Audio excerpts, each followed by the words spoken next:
السلام عليكم ورحمة الله وبركاته. نحمده ونصلي على رسوله الكريم. أما بعد، فقد قال رسول الله صلى الله عليه وسلم: سبعة يظلهم الله في ظله يوم لا ظل إلا ظله، إمام عادل، وشاب نشأ في عبادة الله، ورجل قلبه معلق في المساجد، ورجلان تحابا في الله اجتمعا عليه وتفرقا عليه، ورجل دعته امرأة ذات منصب وجمال فقال إني أخاف الله، ورجل تصدق بصدقة فأخفاها حتى لا تعلم شماله ما تنفق يمينه، ورجل ذكر الله خاليا ففاضت عيناه، أو كما قال عليه الصلاة والسلام۔ اس حدیث مبارکہ میں نبی اکرم صلی اللہ علیہ وسلم ارشاد فرماتے ہیں کہ 7 قسم کے لوگ ہیں، ایسے خوش نصیب اور خوشبخت ہیں کہ اللہ رب العزت حشر کے میدان میں جہاں پہ دھوپ سورج جو ہے ہمارے سر کے اوپر ہوگا، ہر کوئی جو ہے سائے کے لیے ترس رہا ہوگا، اپنے گناہوں کے جو ہے حساب سے ہر کوئی اپنے پسینے میں جو ہے ڈوبا ہوا ہوگا۔ آج جو ہے لاکھوں میل دور سورج کی تپش کو، گرمی کو ہم برداشت نہیں کر سکتے، وہاں پہ جو ہے اس حشر کے میدان کا تصور کریں کہ سورج جو ہے ہمارے سر کے اوپر ہوگا تو اس کی گرمی کا کیا عالم ہوگا۔ اور وہاں پہ جو ہے عام لوگوں کی تو بات ہی نہیں، انبیاء و رسول بھی پریشان ہوں گے حشر کے میدان میں۔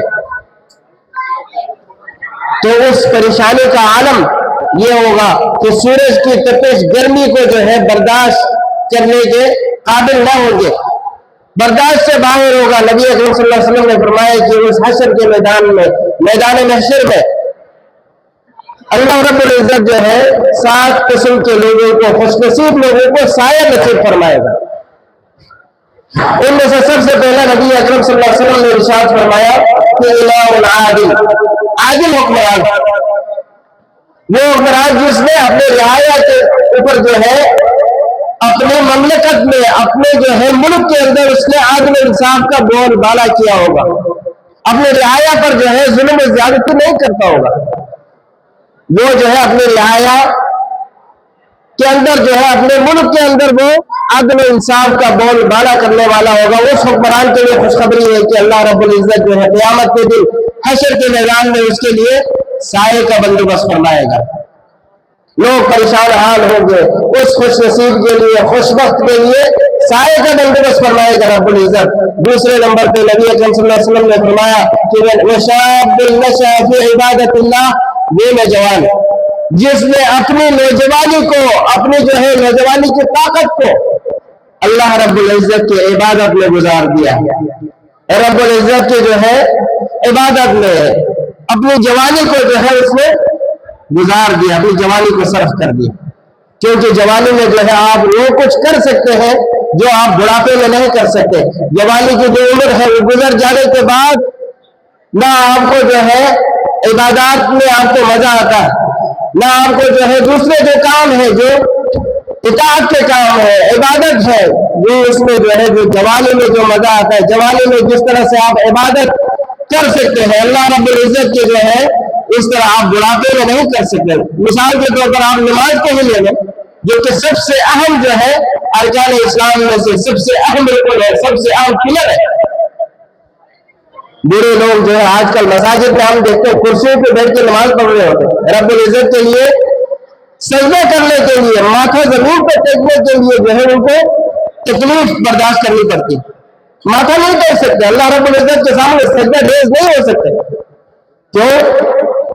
جسمانی کمزوری ہے، عمر کا وہ تقاضا ہے۔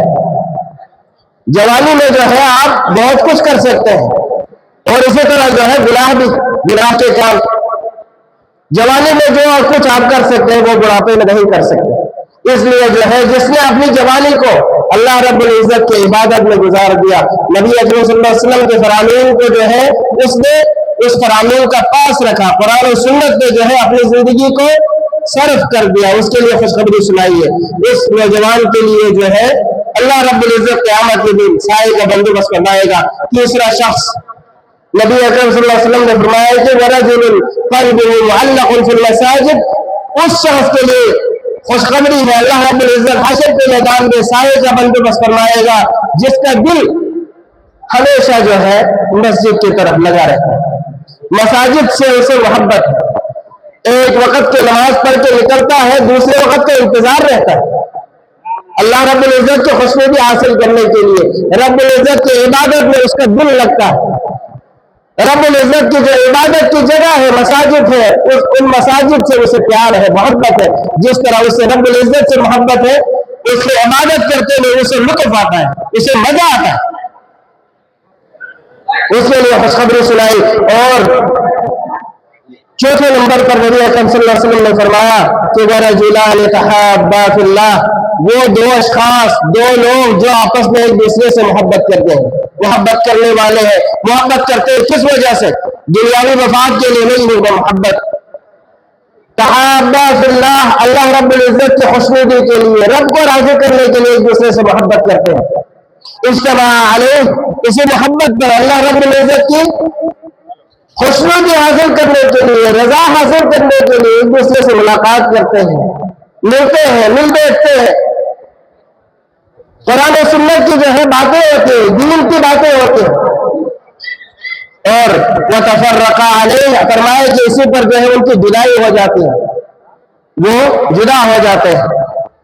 और इसी तरह आगे फरमाया कि वरजुल दअत इम्राअतुन ज़ात मनसिब व जमाल फ़क़ाल इन्नी अख़ाफ़ुल्लाह, वो शख्स, वो मोमिन, वो मुसलमान जिसे जो है कोई खूबसूरत और मनसिब वाली, ओहदे वाली औरत है, खातून है, वो बुराई की तरफ बुला रही है उसे, वो खातून जो है शक्ल और सूरत भी जो है अच्छी है उसकी, और मनसिब वाली है, ओहदे वाली है, बड़े ओहदे वाली औरत है, उसको जो है बदकारी की तरफ दावत देता है उस शख्स को, इंसान को। और वो कहता है कि वक़ाल इन्नी अख़ाफ़ुल्लाह, वो कहता है कि मैं अल्लाह से डरता हूँ, रब्बुल इज्जत का खौफ मेरे दिल में है, लिहाजा मैं इस बुराई की तरफ जो है मैं नहीं जा सकता।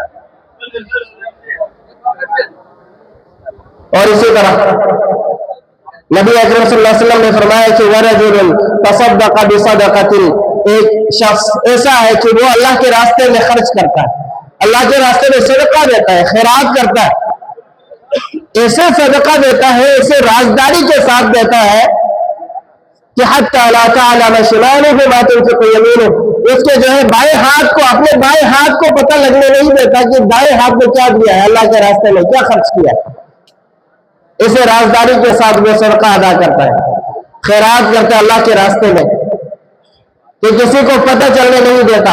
आजकल हमारे मुआशरे के अंदर हर काम जो है दिखावे के लिए किया जाता है। अल्लाह रब्बुल इज्जत जो है हमें इस बीमारी से महफूज रखे, बचाए। और इसी तरह सातवें शख्स ने फरमाया कि वरजुल ज़करल्लाह खालियन फ़फ़ाज़त ऐनाह, वो शख्स, वो खुशनसीब, खुशबख्त होगा जिसे क़यामत के दिन अल्लाह रब्बुल इज्जत हशर के मैदान में साया नसीब फरमाएगा। फरमाया कि वो शख्स है जिसने अल्लाह रब्बुल इज्जत को याद किया है, रब्बुल इज्जत का खौफ उसके दिल में उतर आया और उसकी आंखें बह पड़ी है, आंखों से जो है आंसू रवा हो गए, आंसू जारी हो गए, आंखों से जो है आंसू बह पड़े। किस वजह से? अल्लाह रब्बुल इज्जत के खौफ की वजह से। रब्बुल इज्जत का डर हमेशा उसके सीने में, उसके दिल में रहता है, उस डर की वजह से जो है उसकी आंखों से आंसू बह पड़े। उसके लिए अल्लाह रब्बुल इज्जत ने हशर के मैदान में जो है नबी अकरम सल्लल्लाहु अलैहि वसल्लम की मुबारक जुबान से खुशखबरी सुनाई कि ऐसे ये 7 खुशकिस्मत, खुशनसीब लोग, उनके लिए साए का बंदोबस्त होगा जहां पे उस साए के अलावा कोई साया ना होगा। अल्लाह रब्बुल इज्जत से दुआ है कि अल्लाह ताला हमें भी वो साया नसीब फरमाए। और इसी तरह आखिर में जो है ये बात हमेशा जो है दोहराई जाती है कि इफ्तार से पहले जो चंद मिनट का लम्हा जो वक्फा होता है आपके पास, उसमें दुआ किया करें अल्लाह रब्बुल इज्जत से, अपनी दुनिया आखिरत की भलाई के लिए दुआ करें। और इसी तरह अपने वालिदैन के लिए, अगर जिंदा है उनकी सेहत के लिए, ईमान के लिए, اور इसी तरह अगर वो इस दुनिया में फानी से जा चुके हैं, फौत हो चुके हैं, उनकी मग़फ़िरत के लिए दुआ करें, क्योंकि वो आपकी दुआ के जो है बहुत मुस्तहिक़ और जो है बहुत ज़रूरत है आपकी दुआओं की उनको। और अपनी औलाद के लिए दुआ करें कि अल्लाह ताला आपकी औलाद को जो है, हमारी औलाद को दुनिया व आखिरत दोनों में कामयाबी अता फरमाए। दुनिया की कामयाबी के लिए हम जो है दिन रात की मेहनत एक कर देते हैं, आखिरत की कामयाबी सबसे अहम है, क्योंकि दुनिया जो है 3 दिन की जिंदगी है। दुनिया ने इस दुनिया के लिए फानी है, फना हो जाना, और जो हमेशा रहने वाली जो जिंदगी है वो आखिरत की है, उसके जो है कामयाबी अहम है। अल्लाह रब्बुल इज्जत से दुआ है कि अल्लाह ताला हम सब को दुनिया और आखिरत में कामयाबी अता फरमाए।